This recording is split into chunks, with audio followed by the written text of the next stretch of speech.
Lo siento, padre, pero ahora mismo eres un problema que no sabemos cómo resolver. Esas fueron las palabras exactas de mi hijo Marcos. No las pronunció con rabia, ni siquiera con una crueldad deliberada.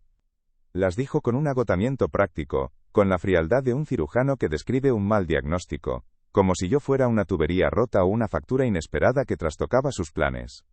Estábamos de pie, frente a la puerta de su lujoso apartamento en la ciudad, un lugar que olía a ambientador de canela y a una vida que yo ya no entendía. Detrás de mí, todo lo que había sido mi mundo, mi hogar, mis recuerdos, mi pasado, no era más que un montón de cenizas humeantes a 40 kilómetros de distancia. El olor a quemado todavía se aferraba a mi abrigo, el único que me quedaba, y mi hijo me miraba como a un estorbo. Mi nombre es Arturo, tengo 78 años. Durante más de 50, fui ebanista en un pequeño pueblo de piedra y musgo en las montañas de Cantabria. Mis manos no son las de un hombre de ciudad, son un mapa de mi vida. Están llenas de cicatrices, de callos, de la memoria de la madera que he lijado, tallado y ensamblado. Con estas manos conocí a Elena, mi esposa, en la verbena del pueblo. Con estas manos le prometí un hogar seguro y cálido. Y con estas manos, viga a viga, clavo a clavo, construí la casa donde nacieron nuestros hijos, el nido que juré proteger. No era una mansión, pero era el reino donde guardábamos nuestros tesoros más preciados. Las risas, los abrazos y los sueños compartidos. Aquella casa respiraba nuestra historia, cada rincón guardaba un eco del pasado, un susurro de los días felices. En el marco de la puerta de la cocina todavía se veían las marcas del lápiz donde medíamos la altura de Marcos cada cumpleaños. Una escalera de trazos que ascendía hacia un futuro que entonces parecía lleno de promesas. En el porche estaba el banco de roble que tallé para Elena en nuestro 10º aniversario, nuestro palco privado para ver morir el sol detrás de las colinas. Era más que madera y piedra, era el archivo de nuestro amor, un testamento de una vida construida con esfuerzo y dedicación. El fuego no solo se llevó las paredes, se llevó los testigos silenciosos de nuestra felicidad, dejando solo un vacío imposible de llenar. Elena se fue hace 5 años. El cáncer se la llevó en silencio, con la misma discreción con la que había vivido, como una vela que se consume lentamente hasta desaparecer. Justo antes de irse me tomó la mano, esta misma mano callosa y agrietada, y me miró con una lucidez que me heló el alma. Arturo, me dijo, con un hilo de voz. Prométeme que cuidarás de nuestro nido, pero, sobre todo, prométeme que nunca dejarás que te quiten tu dignidad. La casa son solo paredes, tu dignidad es el reino entero. Yo se lo prometí, besando sus dedos fríos, sin entender del todo la profundidad de sus palabras. Creía que hablaba de orgullo, de no pedir limosna, ahora sé que hablaba de algo mucho más hondo. Después de su muerte, la casa se volvió inmensa y silenciosa. El eco de mis pasos era el único sonido que rompía la quietud. Marcos, absorbido por su éxito como arquitecto en la ciudad, venía a verme cada vez menos. Sus visitas eran breves, casi un trámite, llenas de conversaciones superficiales y miradas al reloj. Había estudiado mucho para no tener que usar las manos como yo, para escapar de ese mundo de polvo y serrín que a él le parecía tan pequeño. Para él, yo era una reliquia, el guardián de un pasado que se esforzaba por dejar atrás, una figura anclada en un tiempo que ya no existía, y que, en el fondo, parecía avergonzarle un poco. Su esposa, Silvia, una mujer elegante y fría como el mármol de su cocina, nunca disimuló su desdén por mi vida. Jamás entendió mi apego a ese caserón viejo y lleno de corrientes como lo llamaba. Para ella, mi hogar era una antigualla, un obstáculo para que yo me mudara a una residencia, más apropiada para mi edad. En sus ojos, yo no era una persona sino una circunstancia incómoda, un cabo suelto en la vida perfecta que había diseñado junto a mi hijo. Cada vez que visitaban el pueblo, su mirada recorría mis muebles, mis herramientas y mis recuerdos con una mezcla de lástima y superioridad, haciéndome sentir como un extraño en mi propio refugio, en el mundo que yo mismo había construido. El incendio lo devoró todo en una sola noche. Un cortocircuito, dijeron los bomberos. Un fallo eléctrico, una chispa anónima que prendió la mecha de mi ruina. Desperté con el olor agrio del humo, y el crepitar furioso de las llamas, devorando la madera que yo mismo había ensamblado décadas atrás. Salí con lo puesto, este abrigo raído, mis pantalones de trabajo y las zapatillas. El instinto me hizo meter la mano en el bolsillo, y allí, milagrosamente, encontré el llavero con la pequeña golondrina de madera que le tallé a Elena cuando éramos novios. Estaba chamuscado, ennegrecido por el hollín, pero entero. Era todo lo que me quedaba de mi vida, el único fragmento tangible de mis recuerdos. Llamé a Marcos desde el teléfono de un vecino. Eran las 3 de la madrugada. Su voz al otro lado de la línea sonaba pastosa, irritada por la llamada a deshoras. Cuando le conté lo que había pasado, con la voz rota por el llanto y el humo, hubo un largo silencio. No fue un silencio de conmoción o de pena, fue un silencio calculador. Luego, escuché un suspiro largo y pesado. El sonido de la resignación. «Voy para allá», dijo, y en su tono no había ni una pizca de la preocupación de un hijo por su padre, sino la fastidiosa obligación de quien tiene que solucionar un contratiempo inesperado. Su frialdad me dolió más que las quemaduras en mis manos. Y así llegué a su puerta, oliendo a tragedia, con el rostro cubierto de hollín y el alma hecha escombros. Silvia, su mujer, me miró de arriba a abajo con una mueca de desagrado, que intentó disimular como compasión. Fue ella quien susurró algo al oído de Marcos, unas palabras inaudibles que actuaron como un veredicto. Y entonces él, mi hijo, el niño al que enseñé a andar, pronunció la frase: «Lo siento, padre, pero ahora mismo eres un problema que no sabemos cómo resolver». La sentencia que me convertía oficialmente en una carga, en un objeto fuera de lugar. No hubo un abrazo. No hubo una palabra de consuelo. Solo el peso de su pragmatismo aplastándome contra el suelo. No respondí. ¿Qué podía decir un hombre que lo había perdido todo 2 veces en la misma noche? Primero el hogar. Después, el respeto de su propio hijo. Asentí lentamente, mirando mis viejas botas cubiertas de ceniza, sintiendo el peso de mis 78 años por primera vez en mi vida. Me dejaron entrar, por supuesto. La caridad obligaba. Me asignaron una pequeña habitación en el fondo del pasillo, una especie de despacho que olía a papel y a falta de uso. Era una habitación limpia, impersonal y silenciosa, con una ventana que daba a un patio interior de cemento. Era una celda impecable, una jaula de oro donde me encerraban para no molestar.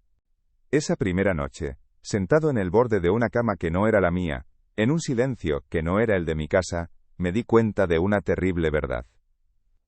El fuego de verdad, el que lo consume todo por dentro, no había sido el que devoró mi casa.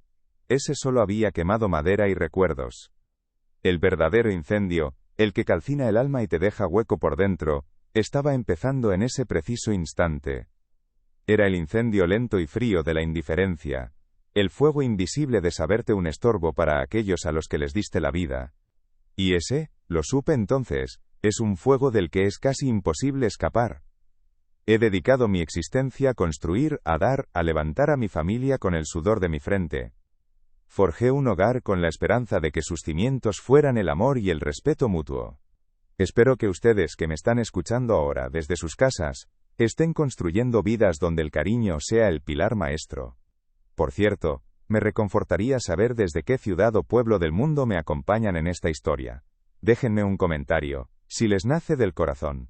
Y si se suscriben a este canal, sentiré que no estoy tan solo en esta habitación extraña. Su compañía, aunque sea a través de una pantalla, es un pequeño fuego que calienta el espíritu. Los días en el apartamento de mi hijo se convirtieron en una lección acelerada de invisibilidad. Yo era un fantasma que se movía de puntillas para no molestar, un mueble viejo que habían arrinconado en un cuarto trastero. Por la mañana, me levantaba antes que nadie, me preparaba un café en el más absoluto silencio y me retiraba a mi cuarto para no estorbar en la ajetreada rutina matutina de la familia.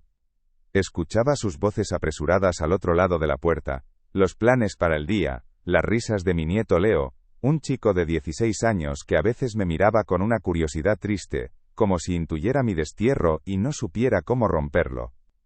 Él era el único que parecía verme de verdad. A veces, nuestros ojos se cruzaban en el pasillo, y en su mirada yo no veía lástima, sino una especie de pregunta silenciosa. Era como si el chico, con la intuición propia de la juventud, percibiera la injusticia de mi situación. Sin embargo, era solo un adolescente, atrapado entre la lealtad a sus padres, y la compasión que sentía por su abuelo. Sus miradas eran pequeños faros en mi oscuridad, pero no eran lo suficientemente potentes como para guiarme a un puerto seguro. Yo seguía siendo un náufrago en una isla desierta, aunque esa isla fuera un piso de lujo en el centro de la ciudad. Silvia, mi nuera, era la arquitecta de mi humillación diaria. No lo hacía con gritos ni con malas caras, lo cual era aún peor. Su crueldad era sutil, elegante, envuelta en una falsa amabilidad que cortaba como el cristal. Un día, me vio sentado en el sofá del salón, un sofá de un blanco impoluto que parecía gritar que no lo tocaran. Arturo, por favor, dijo, acercándose con una sonrisa tensa. Ese sofá es muy delicado. Quizás estarías más cómodo en la silla de tu cuarto. No era una sugerencia, era una orden de destierro. Una forma educada de decirme que aquel espacio no me pertenecía, que mi presencia manchaba su perfección. A partir de ese día, el salón se convirtió en territorio prohibido para mí. Comprendí las reglas no escritas de esa casa. Mi existencia debía limitarse a los pocos metros cuadrados de mi habitación y al pasillo que conducía al baño. Era un prisionero sin barrotes, un exiliado dentro de los muros que debían darme refugio. Comía solo, casi siempre antes o después que ellos, para no alterar su dinámica familiar. El silencio se hizo mi única compañía, un compañero leal que no juzgaba ni preguntaba. Me sentaba en la silla de mi cuarto, junto a la ventana, y miraba el patio de cemento, sintiendo cómo mi mundo se encogía cada día un poco más. Mi único consuelo era la pequeña golondrina de madera chamuscada. La sacaba del bolsillo y la acariciaba con el pulgar, sintiendo las suaves curvas que mis propias manos habían tallado para Elena tantos años atrás. Era mi conexión con un mundo donde yo había sido alguien, donde había sido amado y respetado. En la oscuridad de la noche, la apretaba en mi puño y le hablaba en susurros a mi esposa, como si ella pudiera oírme. Le contaba mi soledad, mi humillación, el frío que sentía en el alma. Y a veces, casi podía escuchar su voz, recordándome su última promesa. Tu dignidad es el reino entero, Arturo, no lo olvides. Pero la dignidad es difícil de mantener, cuando te hacen sentir que no vales nada, que tu vida ya no tiene propósito. Mis manos, acostumbradas al trabajo duro, a la textura de la madera, a la creación, ahora estaban vacías y torpes. Se posaban en mi regazo, quietas, inútiles. A veces las miraba y sentía que no eran mías. Eran las manos de un viejo que ya no servía para nada, exactamente lo que mi hijo y su mujer pensaban de mí. El sentimiento de inutilidad es un veneno lento, una carcoma que va devorando tu espíritu desde dentro, sin hacer ruido, hasta que solo queda el cascarón vacío de lo que un día fuiste. La ruptura simbólica, el momento en que comprendí que ya no había vuelta atrás, ocurrió durante los preparativos de la cena de Nochebuena. La familia de Silvia venía a casa, y el apartamento bullía con una actividad frenética y ajena a mí. Ingenuamente, con la vieja costumbre de querer ser útil, entré en la cocina y me ofrecí a pelar las patatas, un gesto simple, un intento de formar parte de algo. Silvia, con una delicadeza que era más afilada que el cuchillo que yo sostenía, me lo quitó de las manos. No te preocupes, Arturo, dijo con una sonrisa que no le llegaba a los ojos. Tenemos todo controlado. ¿Por qué no vas a tu cuarto a descansar? Así no estás en medio. Sus palabras no fueron un grito, sino un susurro, que me empujó fuera de mi propia familia. No estás en medio. Me convertía en un obstáculo, un trasto que había que apartar para que la fiesta pudiera continuar sin inconvenientes. Regresé a mi habitación con el eco de su amabilidad venenosa resonando en mis oídos. Desde mi encierro, podía oír las risas que empezaban a llenar la casa, el tintineo de las copas, los villancicos que sonaban en algún aparato moderno. Eran los sonidos de una celebración de la que yo había sido formalmente excluido. Me senté en la silla, junto a la ventana que daba al patio de cemento, y esperé, sin saber muy bien qué. Nadie vino a buscarme. Las horas pasaron, y los sonidos de la fiesta se hicieron más fuertes, más alegres, amplificando mi soledad. La puerta de mi cuarto se convirtió en una frontera infranqueable entre su mundo y el mío. Cené solo, por supuesto. Un trozo de pan con un poco de queso que había guardado del mediodía. Masticaba lentamente en la penumbra, mientras el aroma del cordero asado se filtraba por debajo de la puerta, una tortura olfativa que me recordaba mi condición de paria. Me habían borrado de su fotografía familiar, me habían hecho invisible en la noche más importante del año, demostrándome sin lugar a dudas que yo ya no pertenecía a su vida. Esa noche no dormí, Me quedé sentado en la oscuridad, con la pequeña golondrina de madera chamuscada en la palma de mi mano. Su superficie rugosa y ennegrecida era el único consuelo tangible que me quedaba. La apreté con fuerza, casi hasta hacerme daño, y entonces recordé con una claridad meridiana las últimas palabras de Helena. Tu dignidad es el reino entero. Y en ese silencio profundo, en esa soledad impuesta por mi propia sangre, algo dentro de mí se quebró para siempre. Pero de la fractura no brotó la ira ni la autocompasión. Lo que nació fue una calma fría, una lucidez cortante. Comprendí que no podía esperar nada de ellos. Mi futuro no estaba en sus manos. Estaba en las mías. Si estas palabras resuenan en vuestro interior, si entendéis que la dignidad es el último refugio de un hombre, os pido que os suscribáis a este canal. Vuestra presencia, aunque silenciosa, es un recordatorio de que no estoy completamente solo en esta lucha por recuperar lo que es mío. Vuestro apoyo es la viga maestra que me sostiene en este momento de demolición interna, la prueba de que en algún lugar del mundo, el respeto por los mayores todavía es un pilar fundamental. Sigamos juntos este camino, porque la noche es muy larga, y necesito sentir que alguien camina a mi lado, aunque sea en la distancia.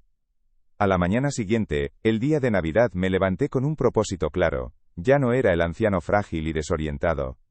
Había una nueva rectitud en mi espalda, una determinación en mi mirada que estoy seguro de que ellos no notaron. Durante el desayuno, que volví a tomar en solitario antes de que se levantaran, tracé mi plan.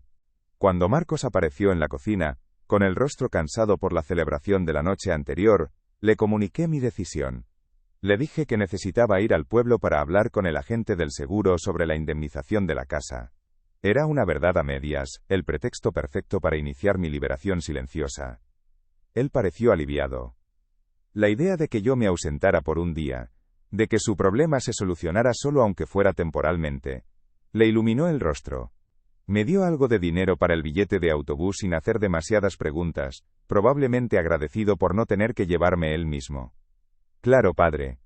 Haz lo que tengas que hacer, dijo, con un tono que pretendía ser comprensivo, pero que solo destilaba una profunda indiferencia. Su alivio fue la confirmación final que necesitaba. Para él, mi ausencia era un regalo de Navidad. Y para mí, ese viaje en autobús era el primer paso hacia mi propia resurrección. El trayecto en autobús fue un viaje a través de mis propios recuerdos. Los paisajes de Cantabria, verdes y húmedos, desfilaban ante la ventanilla, pero yo no los veía con nostalgia. Los veía como el escenario de una vida que ya había terminado, un telón de fondo para un acto que había concluido. Al llegar al pueblo, no fui a la oficina del seguro. Mis pies me llevaron, por instinto, hacia las ruinas de mi casa.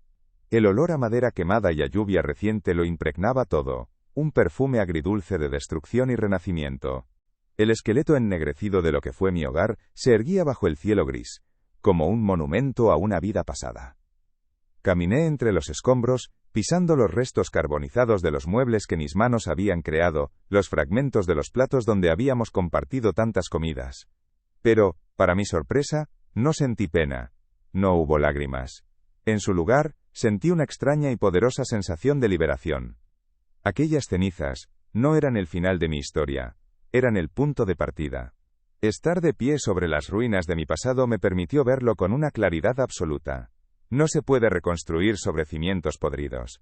Tenía que construir algo nuevo, en otro lugar, sobre una base sólida de autorrespeto.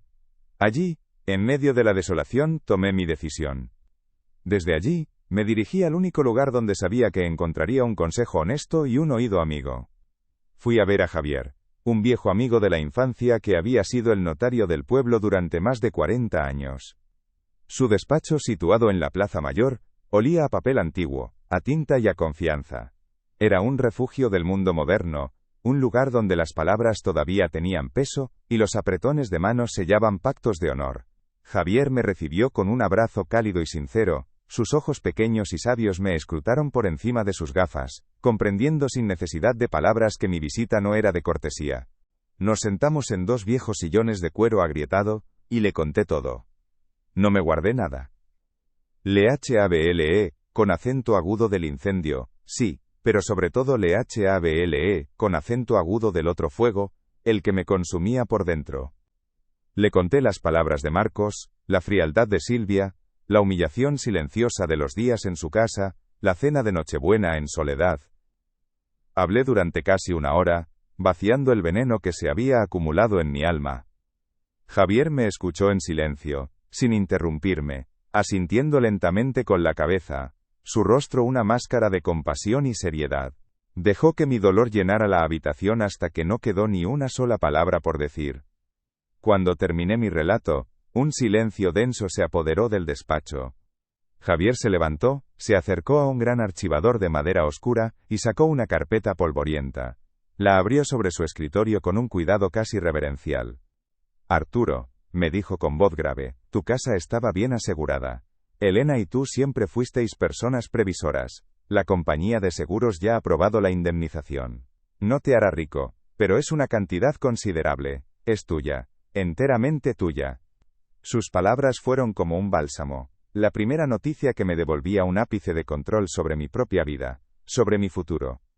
Luego se ajustó las gafas y me miró fijamente. Y hay algo más, continuó, con un tono que sugería que lo más importante estaba por llegar. Hace muchos años, cuando las cosas os iban bien, Elena y tú comprasteis un pequeño terreno cerca de la costa, en Suances. ¿Lo recuerdas?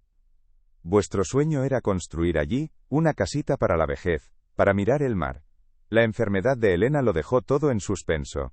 Hizo una pausa, dejando que la información calara en mi mente. El terreno sigue ahí, Arturo, a tu nombre. Olvidado pero esperando.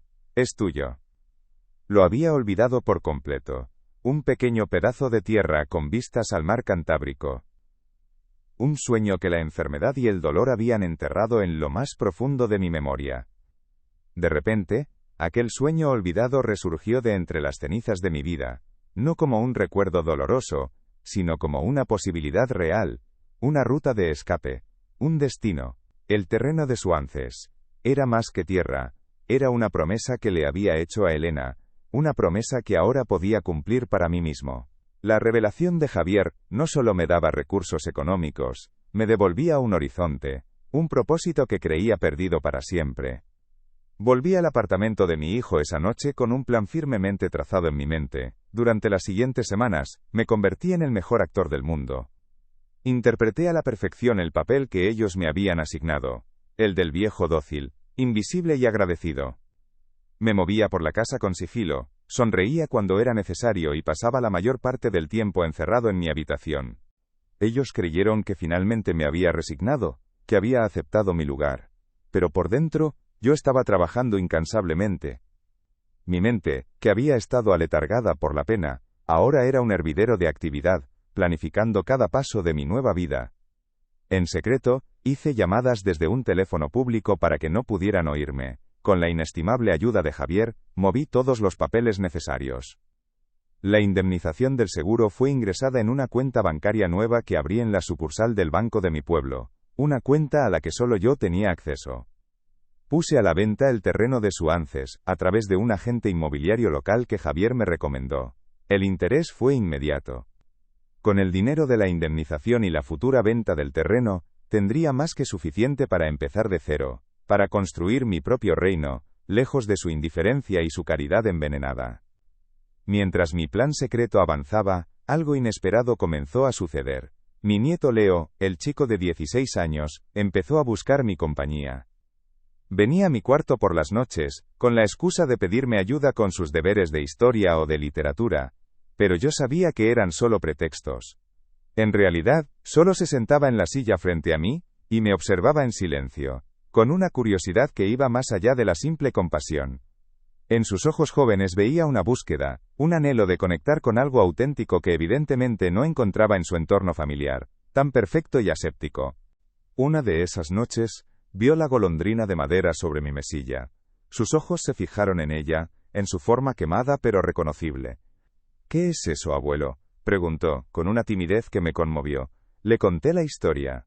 H-A-B-L, con acento agudo, de cómo la había tallado para su abuela Elena, cuando éramos apenas unos novios, de cómo simbolizaba nuestra promesa de volver a vernos siempre, como hacen las golondrinas cada primavera.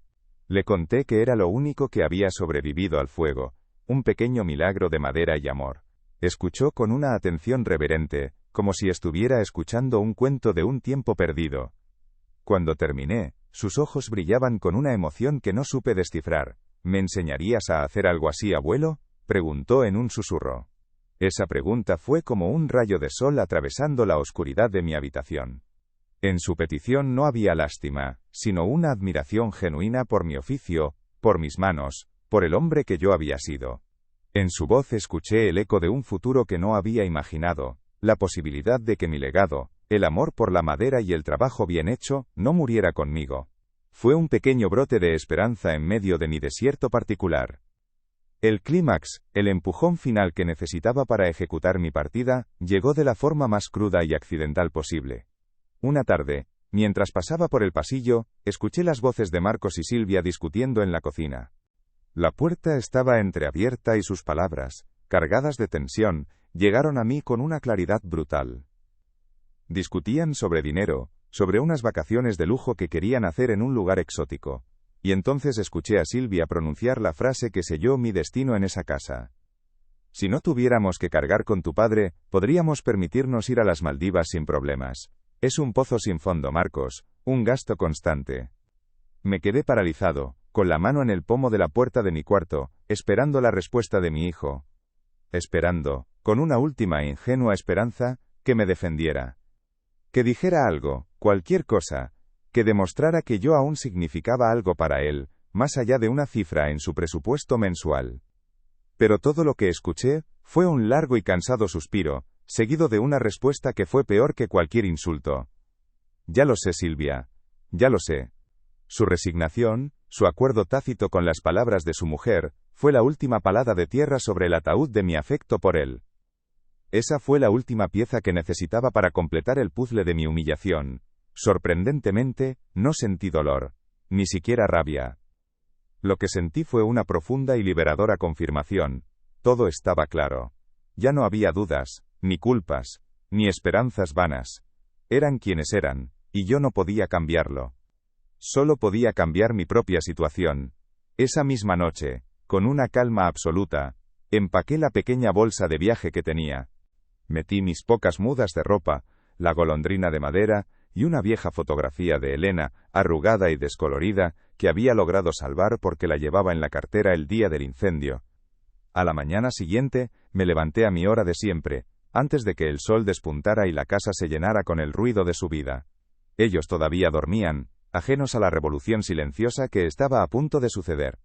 Fui a la cocina, a ese espacio frío e impersonal que nunca había sentido como mío, y me preparé un último café. El aroma amargo llenó el silencio. Sobre la impecable mesa de mármol, donde tantas veces me habían hecho sentir un extraño, dejé una nota. No era una carta de reproche ni de despedida. Eran solo 3 frases, escritas con mi letra temblorosa pero firme. Gracias por el techo. Ya no seré un problema. He encontrado mi camino. Debajo, mi firma, Arturo. No necesitaba decir más. Esas pocas palabras contenían el peso de todo mi dolor, pero también la ligereza de mi nueva libertad. Era un adiós sin rencor, una declaración de independencia. Dejaba atrás mi condición de carga para abrazar mi futuro como hombre libre. Era el epitafio de mi vida anterior, y el prólogo de la que estaba a punto de comenzar. Era, simplemente, la verdad. Dejé la nota en un lugar visible, junto al azucarero de diseño que Silvia tanto apreciaba.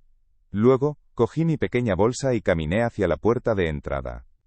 Giré el pomo con un cuidado infinito sin hacer el menor ruido. Al salir al rellano, cerré la puerta detrás de mí con una suavidad deliberada. El clic de la cerradura fue el sonido más satisfactorio que había escuchado en mucho tiempo. Fue el sonido de una celda que se abre, el punto final de un capítulo de sumisión y silencio. En la calle, el aire frío y limpio de la mañana me golpeó el rostro. Me sentí más vivo que nunca. El aire olía a ciudad despertando, a asfalto húmedo y a pan recién hecho en alguna panadería cercana. Me pareció el perfume más puro y embriagador que había respirado en mucho tiempo. Levanté la cara hacia el cielo pálido del amanecer y respiré hondo, llenando mis pulmones no solo de aire, sino de futuro. No miré atrás. No sentí la tentación de echar un último vistazo al edificio que había sido mi prisión. Estaba caminando hacia mi reino, un reino que quizás solo consistiría en un pequeño taller y un balcón frente al mar, pero sería mío. Mi corazón, que durante meses había latido con un ritmo lento y pesado, ahora parecía más ligero. Cada paso que daba sobre la acera era una afirmación de mi existencia, de mi derecho a decidir mi propio destino. Ya no era el problema de nadie. Era Arturo el ebanista, el viudo de Elena, el hombre que había construido un hogar con sus propias manos, y que ahora, con esas mismas manos, iba a construir una nueva vida, a partir de sus propias ruinas. La soledad que me acompañaba, no era la soledad amarga del abandono, sino la soledad serena de la autonomía. La golondrina de madera en mi bolsillo parecía pesar menos, como si ella también sintiera la liberación. Caminé hacia la estación de autobuses sin un rumbo fijo, pero con una dirección clara en mi alma. Iba hacia el mar, hacia el recuerdo de un sueño compartido con Elena, hacia un lugar donde mis manos pudieran volver a crear, a transformar la madera en belleza, a encontrar un propósito en el serrín y el barniz. Iba a recuperar no solo mi dignidad, sino también mi identidad, la que se había diluido en la casa de mi hijo hasta casi desaparecer por completo.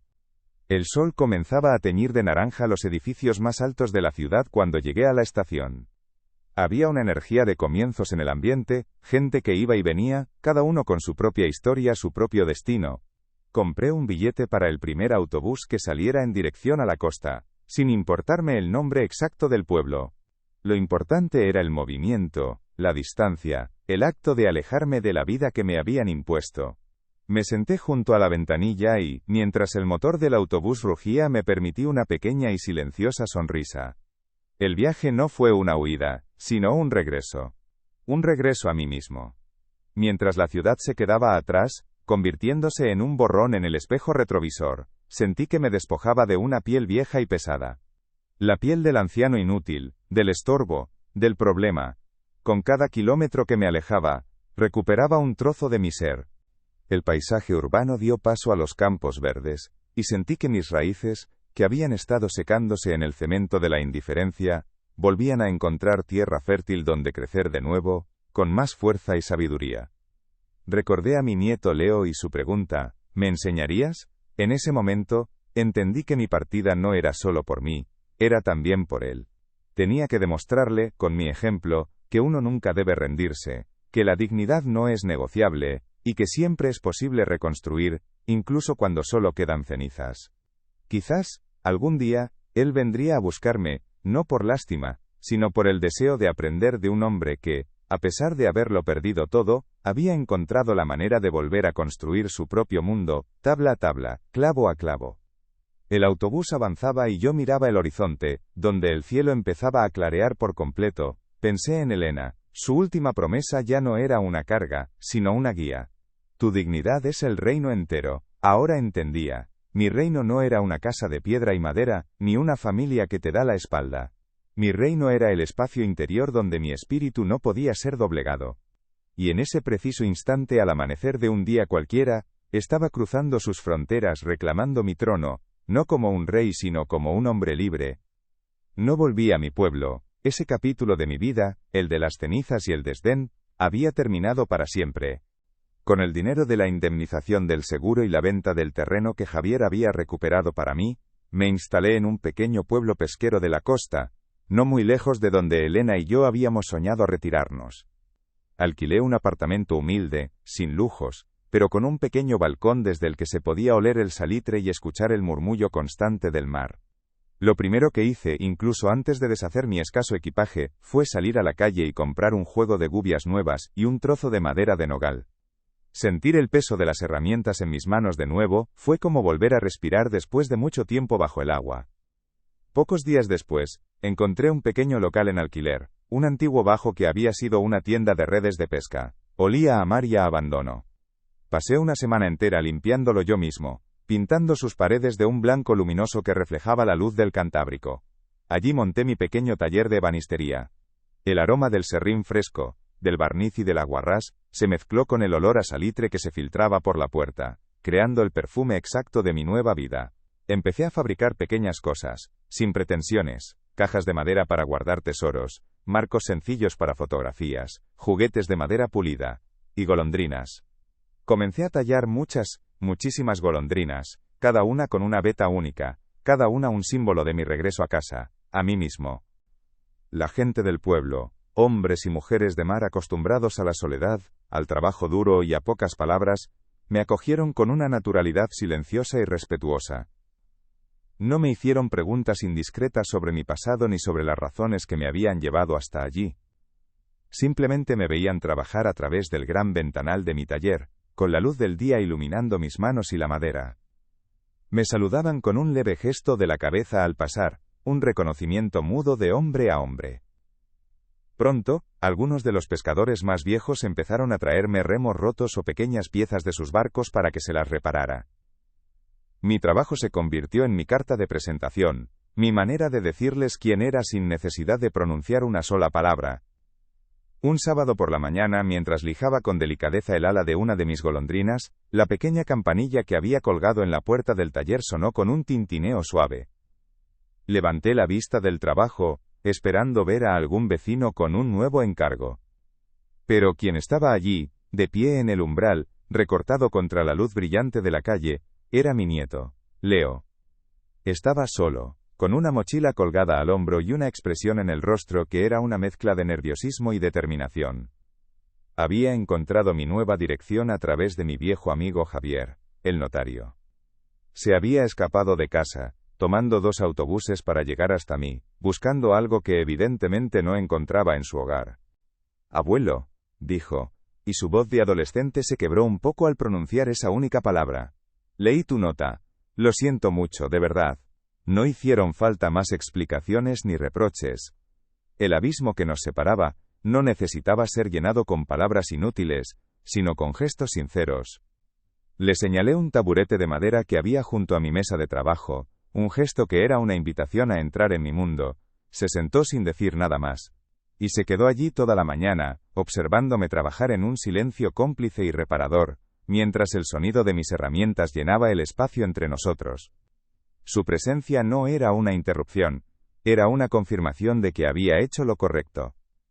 Cuando llegó la hora de comer, cerré el taller y fuimos juntos a mi pequeño apartamento. Comimos en silencio, en el balcón, mirando el mar.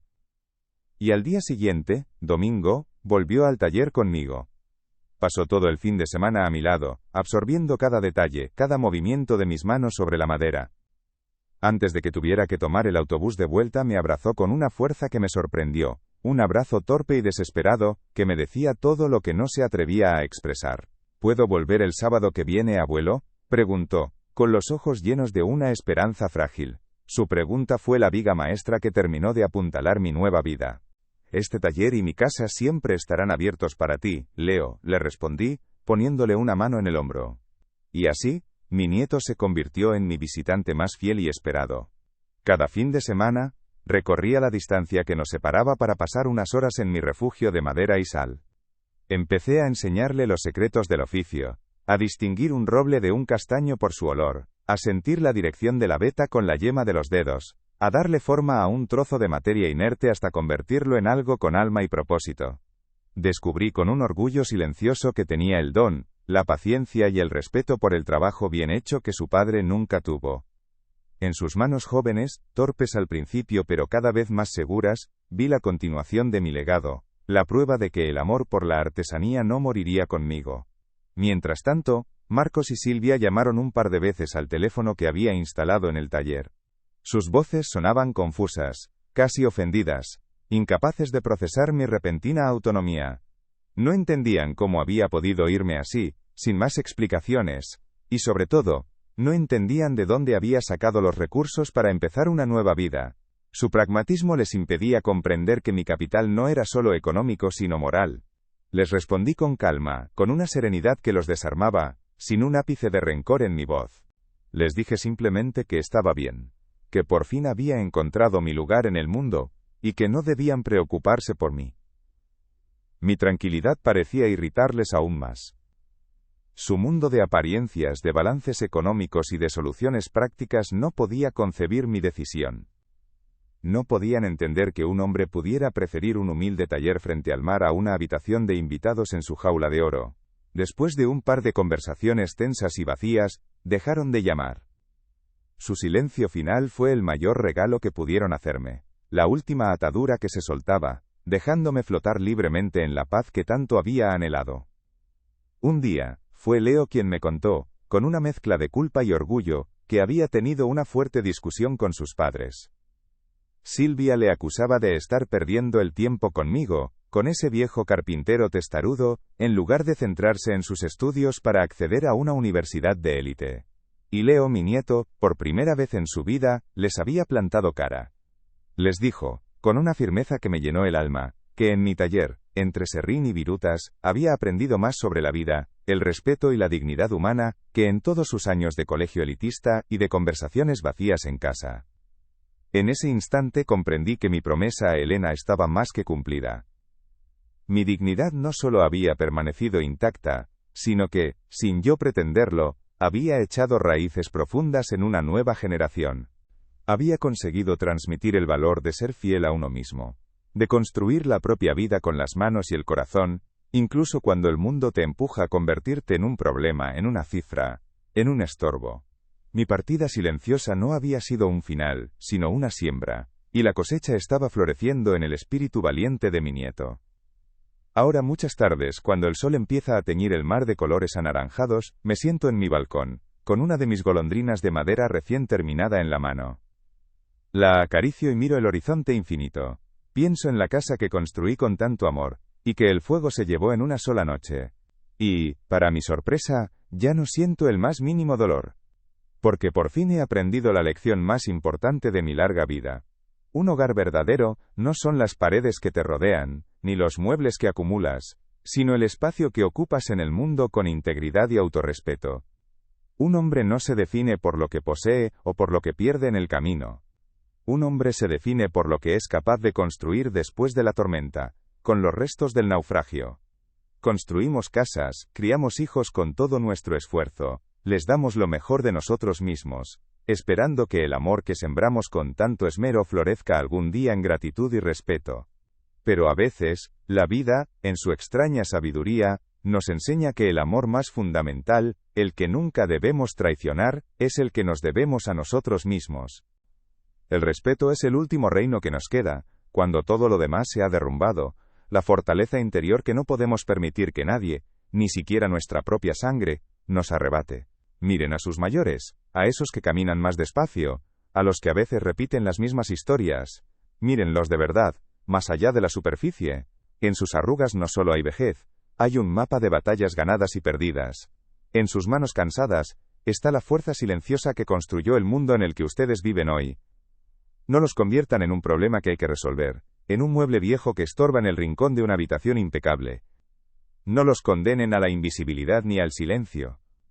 Porque un día, la puerta que ustedes les cierren con indiferencia, será la misma que el eco del arrepentimiento no les dejará volver a abrir jamás.